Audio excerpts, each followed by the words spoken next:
여러분 정말 칭찬할 게 많은 잘하고 있는 공동체가 있다고 생각해 보세요. 그런데 바로 그 공동체가 파멸 직전이라는 엄청난 경고를 동시에 받는다면 이제 말이 된다고 생각하세요? 오늘 우리가 살펴볼 이야기가 바로 그런 내용입니다. 극찬과 정말 섬뜩한 경고가 공존하는 아주 흥미로운 고대의 메시지인데요. 최고의 찬사 뒤에 대체 어떤 치명적인 문제가 숨어 있었는지 지금부터 그 속으로 함께 들어가 보시죠. 자, 보세요. 이 메시지가 품고 있는 그 모순이 여기에 딱 드러납니다. 한쪽은 정말 끊임없이 성장하는 풍성한 나무 같은데 다른 한쪽은 벼락이라도 맞은 것처럼 죽어가고 있죠. 네 나중 행위가 처음 것보다 많다. 이건 정말 엄청난 극찬이거든요. 그런데 바로 뒤에 하지만 네게 책망할 일이 있다는 서늘한 경고가 따라붙어요. 도대체 어떻게 이 두 가지가 한 교회 안에 공존할 수 있었던 걸까요? 자, 이 수수께끼를 풀려면요. 우리 먼저 이 메시지를 보낸 이가 대체 누구인지부터 살펴봐야 합니다. 아니, 누가 감히 이렇게 극단적인 평가를 내릴 수 있는 권위를 가졌을까요? 바로 그 정체성에 이 모든 걸 이해할 수 있는 열쇠가 숨어 있습니다. 메시지를 보낸 이는 다름 아닌 하나님의 아들입니다. 와, 이 한마디만으로도 메시지의 무게감이 확 달라지죠? 이건 그냥 가벼운 충고나 조언 수준이 아닌 거예요. 거부할 수 없는 절대적인 권위에서 나오는 아주 엄중한 선언인 겁니다. 게다가 그 모습을 묘사하는 걸 보면 더 강렬해요. 불꽃 같은 눈, 그리고 빛나는 주석 같은 발. 이게 그냥 시적인 표현이 아닙니다. 한번 생각해 보세요. 불꽃 같은 눈이라는 건 뭘까요? 어떤 거짓도 숨길 수 없는 모든 걸 꿰뚫어 보는 통찰력을 의미하겠죠. 그리고 빛나는 주석 같은 발은요. 그 어떤 것에도 흔들리지 않는 심판의 절대성, 그 견고함을 상징한다고 볼 수 있습니다. 자, 그렇다면 이렇게 무서운 통찰력을 가진 심판자가 대체 무엇을 그렇게 칭찬했을까요? 이 교회가 뭘 그렇게 잘하고 있었는지 구체적으로 한번 들여다보죠. 근데 참 인상적인 건 이 메시지가 책망이 아니라 칭찬으로 시작한다는 점이에요. 바로 사업, 사랑, 믿음, 섬김, 그리고 인내입니다.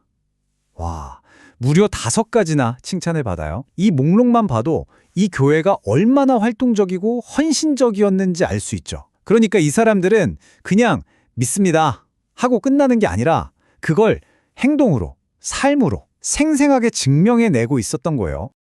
그리고 이 모든 칭찬의 정점을 찍는 구절이 바로 이겁니다. 내 나중 행위가 처음 것보다 많다. 이게 무슨 뜻이겠어요? 그냥 잘하는 수준을 유지한 게 아니라는 거예요. 시간이 흐를수록 오히려 더 발전하고 성장했다는 거죠. 야, 정말 이보다 더 큰 칭찬이 있을까요? 이건 진짜 엄청난 인정입니다. 그런데 바로 이 지점에서 분위기가 정말 180도 확 바뀝니다.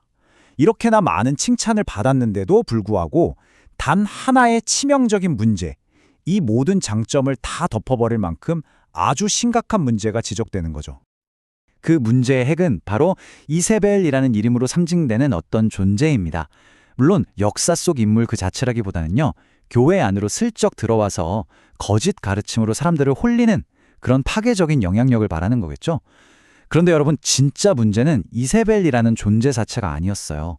더 큰 문제는 교회가 그 영향력을 용납했다는 것. 바로 이게 핵심이었습니다. 그럼 이 이세벨의 가르침이 구체적으로 어떤 문제를 일으켰을까요? 딱 2가지입니다. 첫째는 성적인 부도덕, 둘째는 우상에게 바친 음식을 먹는 거였어요. 이게 왜 문제가 됐냐면 당시 두아디라라는 도시는 상업조합, 그러니까 길드가 아주 발달한 곳이었거든요. 그런데 이 길드 모임에 가면 의뢰, 우상숭배 의식이나 부도덕한 일들이 따라왔던 거죠. 그러니까 어찌 보면 먹고 살려면, 사회생활 하려면 어쩔 수 없는 거 아니냐, 이런 타협처럼 보였을 수도 있어요. 하지만 메시지는 이걸 아주 단호하게 공동체의 정체성을 뿌리부터 흔드는 심각한 타협이라고 규정합니다. 자, 이제부터 메시지는 정말 칼날처럼 날카로운 경고로 넘어갑니다. 이 문제를 계속 외면하면 과연 어떤 끔찍한 대가가 따르는지 정말 한치의 여지도 없이 명확하게 보여주거든요. 그리고 여기서 아주 결정적인 사실이 하나 나옵니다. 그녀에게 회개할 기회를 주었지만 그녀는 거부했다. 그러니까 심판이 갑자기 닥친 게 아니었던 거예요. 분명히 기회가 있었는데 그걸 스스로 걷어차버린 거죠. 바로 이 거절이 모든 것을 돌이킬 수 없는 파국으로 몰고 가는 겁니다. 그래서 선포된 심판은 정말 끔찍하게도 3단계로 이루어집니다. 첫째, 이세벨 자신은 병상에 던져질 것이다. 둘째, 그녀를 따르던 사람들은 큰 환란에 빠질 것이다. 그리고 셋째, 그녀의 자녀들, 그러니까 그 가르침으로 인해 생긴 모든 결과물들은 죽임을 당할 것이다. 와, 정말 이 문제가 얼마나 심각하게 다뤄지고 있는지를 보여주는 대목이죠. 아니, 근데 왜 이렇게까지 가혹한 심판을 내리는 걸까요? 그 목적이 분명하게 나옵니다. 바로 모든 교회가 그가 사람의 생각과 마음을 꿰뚫어 보시는 분이고 또 각 사람의 행위대로 정확히 갚아주시는 분이라는 걸 알게 하기 위해서라는 거예요. 그러니까 이 심판은 일종의 본보기인 셈이죠. 신정한 공의와 통찰력이 어떤 것인지를 모두에게 보여주는 겁니다. 자, 이렇게 어둡고 무서운 경고의 터널을 지나면요, 마침내 희망의 빛이 보입니다. 바로 그 거짓 가르침에 맞서서 끝까지 믿음을 지킨 사람들, 그 이기는 자들에게 주어지는 정말 놀랍고도 강력한 약속들입니다. 그럼 이 놀라운 약속은 대체 누구에게 주어지는 걸까요? 그 대상은 아주 명확합니다. 이세벨의 교훈을 받아들이지 않고 소위 사탄의 깊은 것이라고 불리는 그럴싸한 거짓 진리에 물들지 않은 사람들이죠.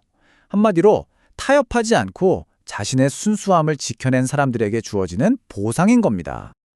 그 첫 번째 약속부터가 엄청납니다. 바로 만국을 다스리는 권세를 주겠다는 거예요. 이게 뭐 세상적인 권력을 말하는 게 아니고요. 악을 이기고 하나님의 정의로운 통치에 함께 참여하게 되는 그런 엄청난 영적인 권위를 받게 된다는 약속입니다. 두 번째 약속은 그 권세가 어떤 건지를 더 구체적으로 보여주는데요. 철장으로 다스려서 마치 질그릇을 부수듯이 모든 반대 세력을 깨트릴 거라고 합니다. 정말 강력한 이미지죠? 이건 그 어떤 타협도 없는 모든 악에 대한 완전하고도 최종적인 승리를 상징하는 겁니다. 그리고 마지막 세 번째 약속은 정말 시적이고 아름답습니다. 내가 또 그에게 새벽별을 주겠다. 여러분, 새벽별이 뭐죠? 기나긴 어둠이 끝나고 마침내 새로운 날이 시작된다는 걸 알리는 상징이잖아요. 바로 그 희망과 영광, 완전한 새 시작을 약속하는 겁니다.